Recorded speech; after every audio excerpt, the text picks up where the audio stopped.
Good morning and welcome to this month's Oakcrest Insight. You know, one of the most important topics in financial planning is planning how your estate passes on to the next generation or to a charity.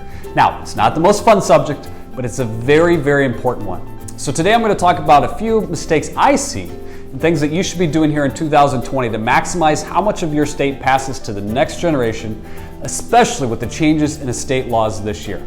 So to start with, here's the top 10 mistakes I've seen individuals make on how their assets transfer to the next generation that you should try to avoid.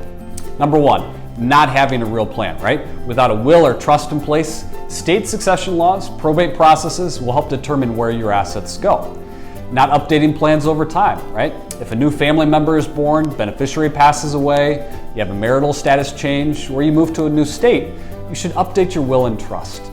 Not planning for estate tax liability. Fortunately, this is up to $22.8 million for a couple, so most people don't have to worry about this.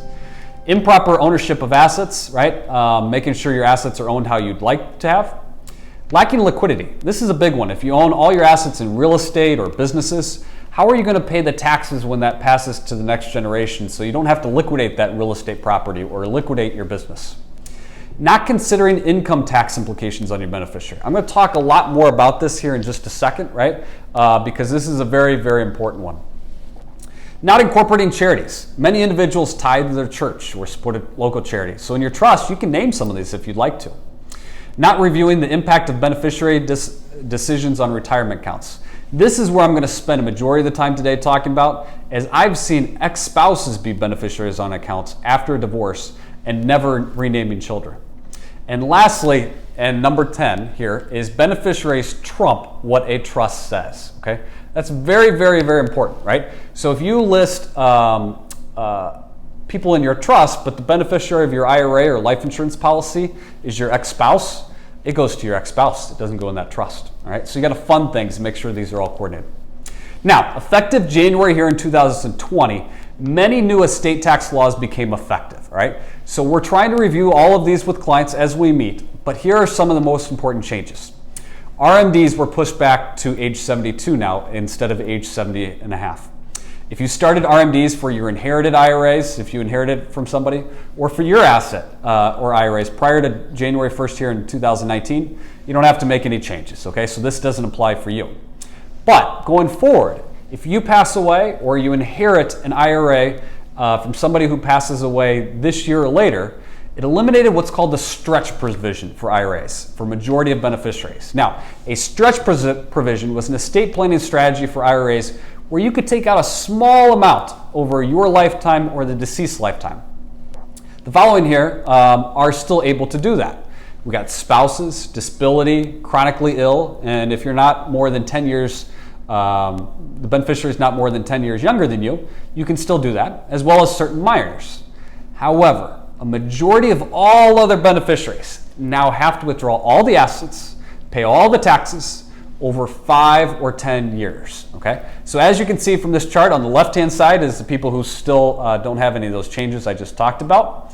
The right-hand side over here is when you designate a beneficiary of an IRA as a charity or an estate, they have to pay all those taxes and withdraw all the account over 5 years, okay?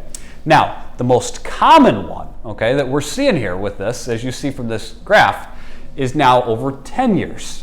So you have to take all that money out over 10 years for non-spouses, so kids, certain minors, trusts. You have to withdraw all of that account within 10 years, pay all the taxes, okay? So here's an example of Stephen, who was 70 when he died, right? Prior to January 1st this year, if Bart, who was his son, who was age 50 and beneficiary, he'd only have to take out about $2,923 a year on a $100,000 IRA, right? However, now, if he passes away, he would not have to take out a small amount every year, but by year 10, he would have to take out the entire amount, okay? So if you want to do this over year by year, it's $10,000 to $15,000 a year versus $2,900. Or if you wait till year 10, it could be a lot bigger. It could be over $100,000, right? It doesn't seem like a lot when you're talking $100,000, but what we see are most individuals, their assets are tied up in their IRAs, and so it's not $100,000, it's more like $500,000, $750,000. Also, trusts are used to control and restrict access to distributions. So prior to this year, many trusts were listed as beneficiaries. So you could stretch out the payments using the oldest beneficiary's life expectancy. We're now reviewing this as trusts of beneficiaries of IRAs might not be right for everyone, as the assets have to come all out in 10 years. So it's a case-by-case basis, but if your trust is listed as an IRA beneficiary, we're going to review that, right? Because it could be in a good situation, or we may want to change that to individuals, okay? The big story is estate planning has dramatically changed this year, and it's a good time to review your plan to make sure your will and your trusts are specific on what you want to have happen, and the beneficiaries reflect this. I hope this was helpful, as there's a lot of changes going on in the estate planning world here today, and feel free to call us and we'll review all this stuff with you. We look forward to seeing you next month on Oakcrest Insight.